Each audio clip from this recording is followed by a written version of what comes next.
উপস্থিত আছেন নেত্রকোনা জেলার জেলা প্রশাসক মহোদয়, এডিএম মহোদয়, অতিরিক্ত জেলা প্রশাসক মহোদয়,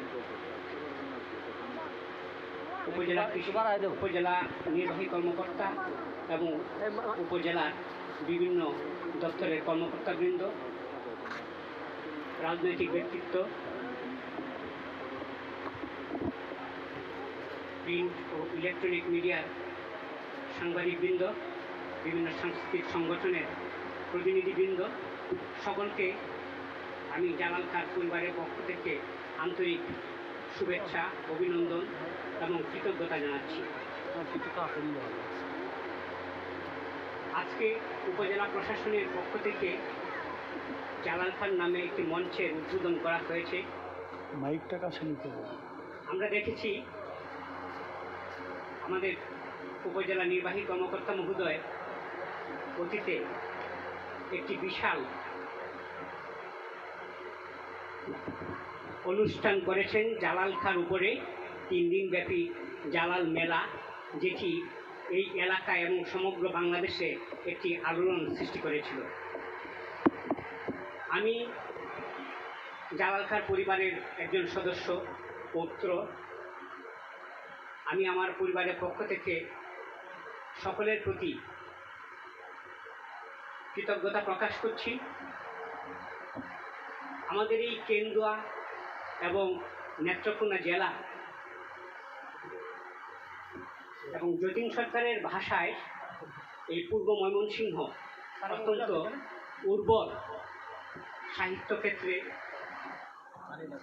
এই এলাকার একটি বিশেষ অবদান রয়েছে।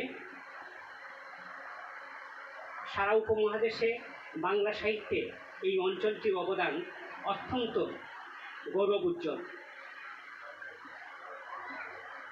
আমাদের উপজেলা নির্বাহী কর্মকর্তা মহোদয় একজন সংস্কৃতি সেবী, সংস্কৃতি কর্মী এবং ওনার মননে সাহিত্যকে যেভাবে স্থান দিয়েছেন, সেজন্যই সাহিত্যের প্রচার প্রসারে নিজেকে ব্রতী করেছেন। এরকমভাবে সারা বাংলাদেশে সকল জেলা উপজেলায় যদি প্রশাসক থাকতেন, তাহলে আমাদের এই সাংস্কৃতিক কর্মকাণ্ড আরও বেগবান হতো। আমি আশা করি ওনার এই কর্মপ্রচেষ্টা ওনার পরবর্তী জীবনে অব্যাহত থাকবে।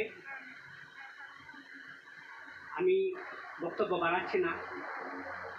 জালাল খান পরিবারের পক্ষ থেকে আবারও সকলের প্রতি কৃতজ্ঞতা জানাচ্ছি এবং জালাল খান সৃষ্টিকে যারা ছড়িয়ে দিচ্ছেন, আমি এখানে বসে থেকে কয়েকজনের গান শুনেছি, সালাম সরকার এবং আরেকজন, ওনার নামটা মনে করতে পারছি না। আমার পাশে উপবিষ্ট আছেন সুনীল কর্মকার, যাকে আমি অত্যন্ত ছোটোবেলায় পেয়েছিলাম। তার সাথে আমার অনেক দুষ্টুমিপূর্ণ স্মৃতি বিজড়িত রয়েছে। যা হোক, যারা জালাল খান সৃষ্টিকে লালন করছেন, প্রচার প্রসারে ব্যক্তিত্ব রয়েছেন, সকলের প্রতি আমাদের কৃতজ্ঞতা। সকল সংস্কৃতি সেবীর প্রতি আমাদের কৃতজ্ঞতা, সকল সংস্কৃতি কর্মীর প্রতি আমাদের কৃতজ্ঞতা। তা যেন জালাল খান সৃষ্টিকে সকলের মাঝে ছড়িয়ে দেওয়ার জন্য নিরলস প্রচেষ্টা চালিয়ে যান। আমি আর বক্তব্য দীর্ঘায়িত করব না। আপনারা এখানে উপস্থিত হয়েছেন, সকলের প্রতি আবারও কৃতজ্ঞতা জানিয়ে আমি আমার বক্তব্য শেষ করছি। আসসালামু আলাইকুম।